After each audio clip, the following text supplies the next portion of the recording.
Ok, pessoal.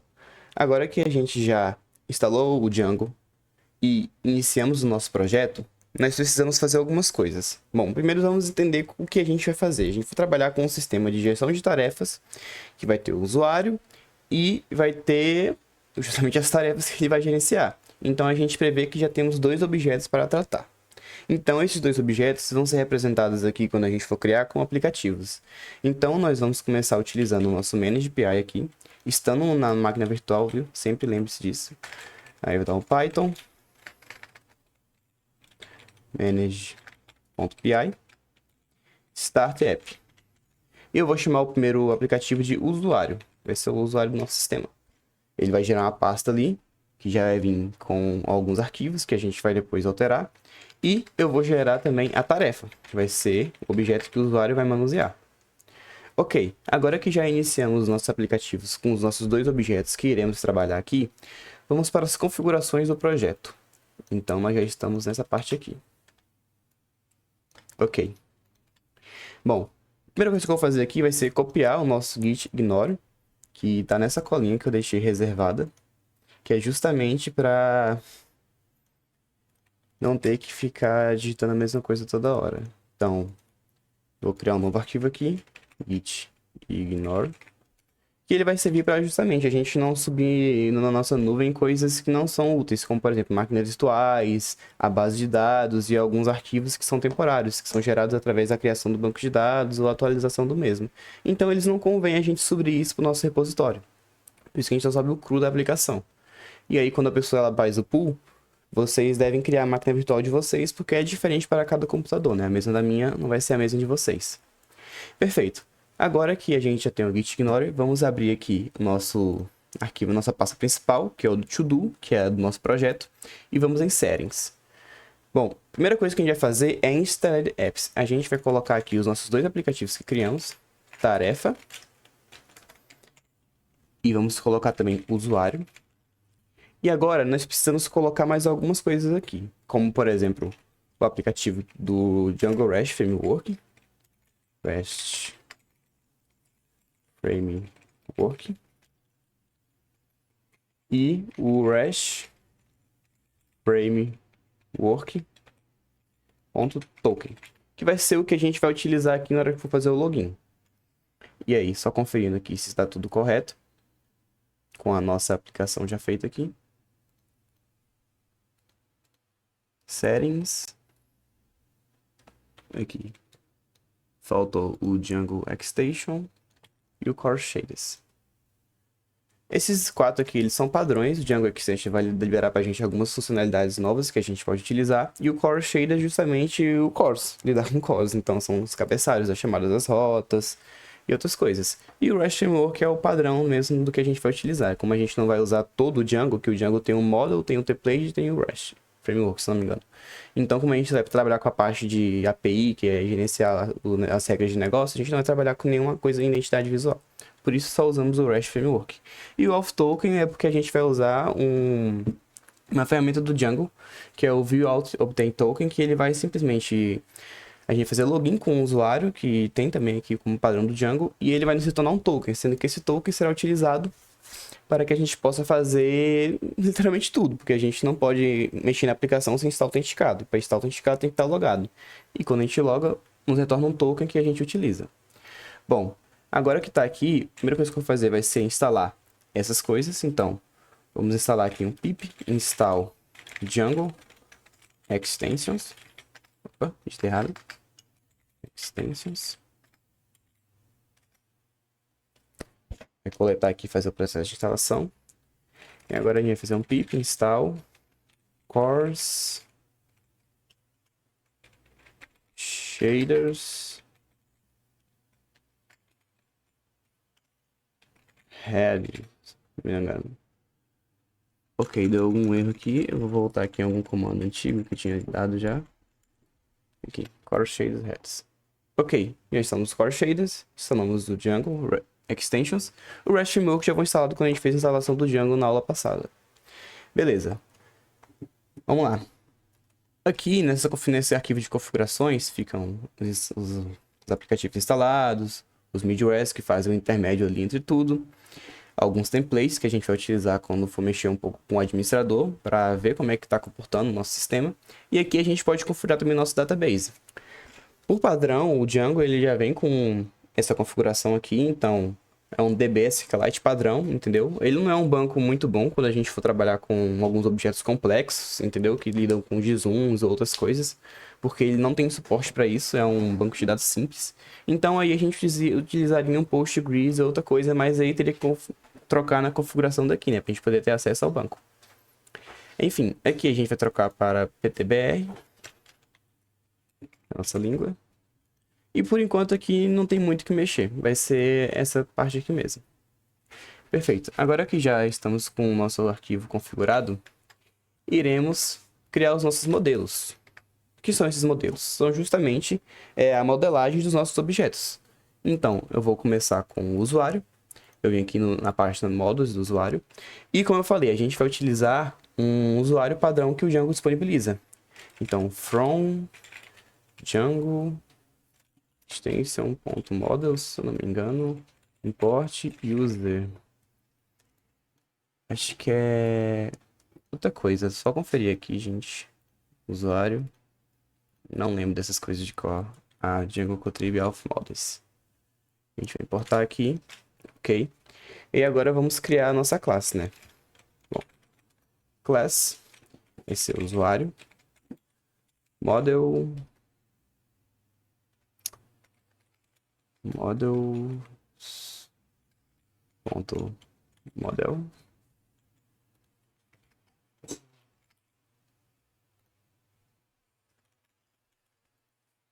Aspas. Ok. Bom, a primeira coisa que o nosso usuário tem que ter é um nome, e-mail, telefone, só que isso já é padrão do nosso user. Então, a primeira coisa a fazer aqui vai ser vincular esse usuário, esse objeto do usuário, à nossa classe do usuário, já que ele não contém todas as informações que a gente vai colocar aqui. Então, vou colocar aqui um vinculado, que ele vai receber um for key, model foreign key do user. E agora a gente tem que colocar a questão para ver como o modelo vai se comportar. Então aqui eu coloco um delete cascade. Prontinho. Aí aqui a gente vai vincular esse usuário que a gente vai criar a um user padrão do Django. Se a gente clicar Ctrl e clicar em cima de user, a gente vai ver aqui as coisas que ele tem. Ele tem um campo de primeiro nome, último nome, e-mail, se ele é membro da staff, ou seja, se ele tem um nível de acesso maior que os outros, ele é ativo, guarda a data que ele entrou no sistema e outras coisas. Enfim, agora eu quero uma coisa que não tem lá. A primeira coisa que não tem lá é o telefone. Então eu vou criar aqui o telefone, models.charfield, maxLang. Bom, maxLang eu vou colocar aqui como 11 números, se não me engano. E vou botar um padrão default também, caso a pessoa ela não insira nenhum valor quando for criar. Então vou colocar aqui 00, 0, 0, 1. Ok. Vou deixar esse valor aqui pro padrão. E aí agora, além de telefone, eu queria uma outra coisa. Eu queria que a pessoa ela colocasse também o CPF dela. Então vou colocar models.charfield maxlang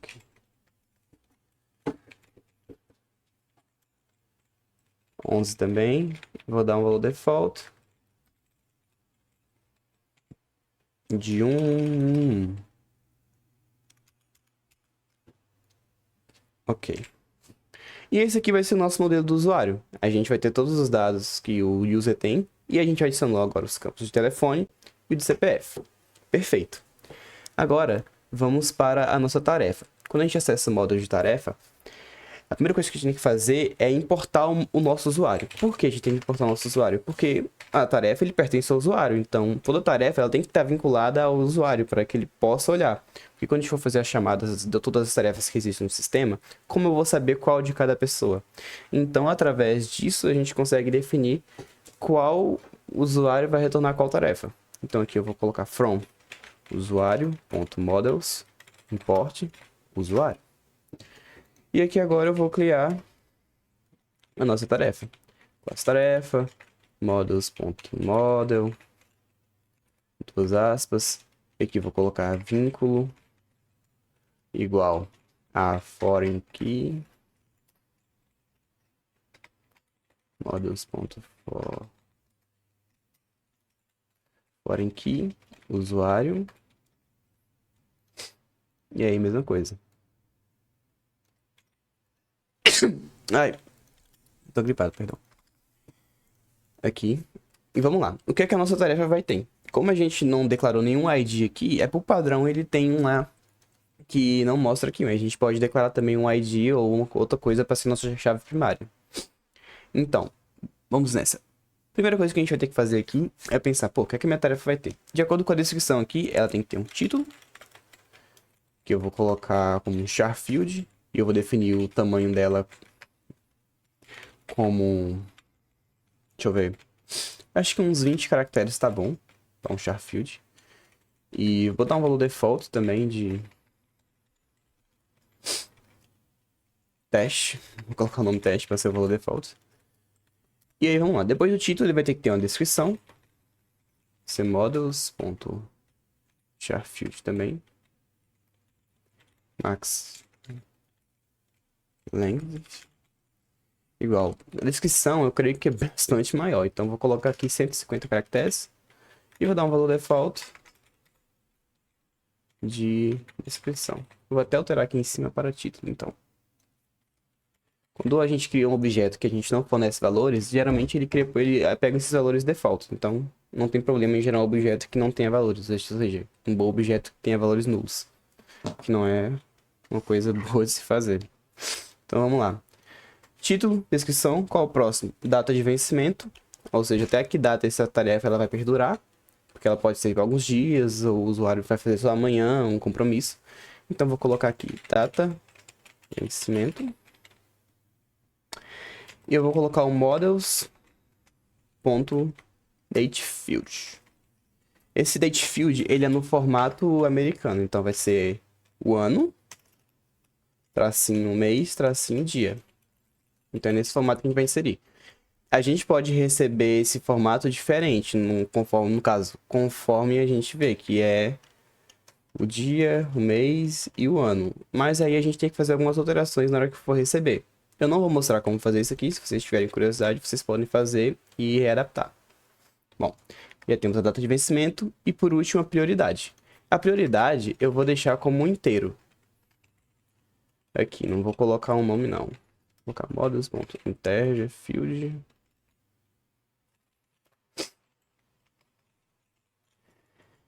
Ok.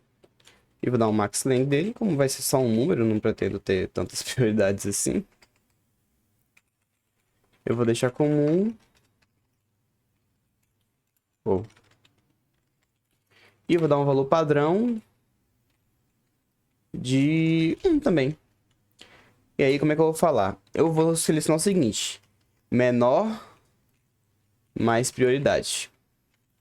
Então, ou seja, todos que tiverem prioridade de 1, 2, 3, vai ser o que vai vir primeiro na minha chamada. Aquele que tiver prioridade 10, 20, pode ser o segundo. Pode ser até meio estranho deixar valores menores primeiro, para questão de prioridade, mas fica a critério de vocês. Eu vou trabalhar assim. Bom, temos os nossos dois modelos criados agora, o usuário e a tarefa. Vinculamos os dois. Aí agora nós vamos para as nossas URLs, não, deixa eu ver. Vamos para os nossos serializers. O que é um serializer? O serializer é a ponte que vai fazer a conexão entre a nossa view e a nossa URL. Ou seja, os nossos serializers, eles vão receber os nossos objetos e eles vão formatar eles para que eles sejam visíveis quando a gente fizer algum retorno. E quando a gente for receber também para trabalhar. Ele meio que é a ponte de ida e volta. Então, a gente percebe que não tem nenhum arquivo chamado serializer aqui. Por isso, a gente vai vir aqui na pasta, New File, serializer.py. Vamos criar. E vamos criar também tarefa, serializer.py. Ok, criamos nossos dois serializers aqui. A primeira coisa que a gente vai ter que fazer vai ser importar. Então, eu vou aqui no usuário, eu vou colocar from.models. Como eu estou na mesma pasta, eu posso fazer isso. Import usuário. E no outro aqui, from.models, import tarefa. Perfeito. Aí aqui agora eu vou só remendar a minha colinha aqui, porque eu não lembro de qual é a estrutura de um serializer. Então, a gente vindo aqui, a gente percebe que o serializer ele tem algumas coisas. Como, por exemplo, esse aqui é o valor padrão de um serializer. Você só coloca a classe, o nome, o serializer modo serializer, que é a biblioteca que ele importa, e aí o modelo que a gente está trabalhando, que seja no caso do nosso objeto.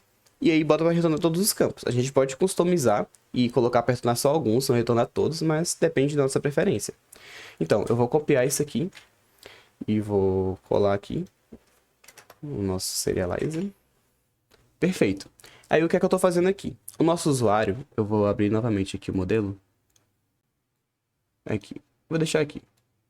O nosso usuário, a gente lembra que quais são os campos que ele tem? Ele tem todos os campos do objeto user e ele tem dois campos a mais, que é o telefone e o CPF. Então, quando eu fizer a chamada do usuário, em teoria ele só vai me retornar o ID que está vinculado ao usuário, o telefone e o CPF. Só que isso não é válido, porque a gente quer ver todos os dados.